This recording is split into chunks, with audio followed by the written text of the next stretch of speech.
জীবনের যে কোনো শখ বা আহ্লাদ পূরণের নির্দিষ্ট একটা সময় থাকে। সঠিক সময়টা একবার পেরিয়ে গেলে শখ হয়তো পূরণ হয় ঠিকই, তবে তৃপ্তিটা ঠিক পাওয়া যায় না। 17 বছর বয়সে যে বিরিয়ানিটা খেতে অমৃতের মতো লাগে, 40 বছর বয়সে এসে সেটা ভালো নাও লাগতে পারে। 18 বছর বয়সে সমবয়সী কারো সাথে পাঞ্জাবি বা শাড়ি পরে রিকশায় ঘুরতে ভীষণ রোমান্টিক লাগে। 40-এ পা দিয়ে একই কাজ করতে রোমান্টিক লাগবে তার কোনো গ্যারেন্টি নেই। 21 বছর বয়সে ইউনিভার্সিটির বন্ধু বান্ধব নিয়ে সমুদ্র সৈকতে বেড়াতে গেলে যে আনন্দ পাওয়া যায়, 40 পার করে সেই আনন্দ পাওয়া নাও যেতে পারে।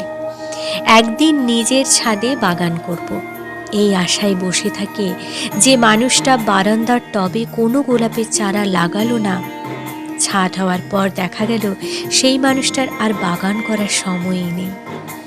একদিন চাকরি করে বাবা মাকে দামি দামি জিনিস কিনে দেওয়ার স্বপ্ন দেখা মানুষটা চাকরি করে টাকা কামাবে ঠিকই, কিন্তু ততদিনে মা বাবা এই দুনিয়ায় নাও থাকতে পারে।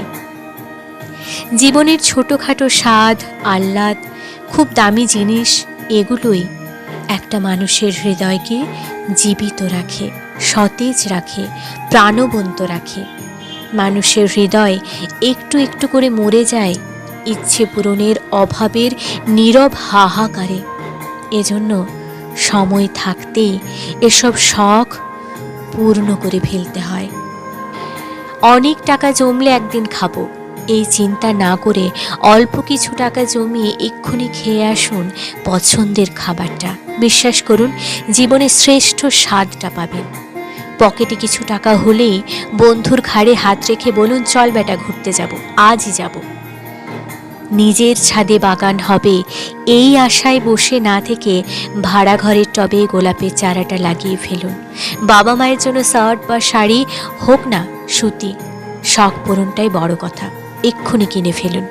মনে রাখবেন, একদিন সব হবে এই আশায় যে নিজেকে বঞ্চিত করে তার জীবনে কিছুই হয় না। তার জীবন কাটে বিষণ্ণতা আর অপেক্ষায়, শেষ হয় আফসোস আর হতাশা দিয়ে।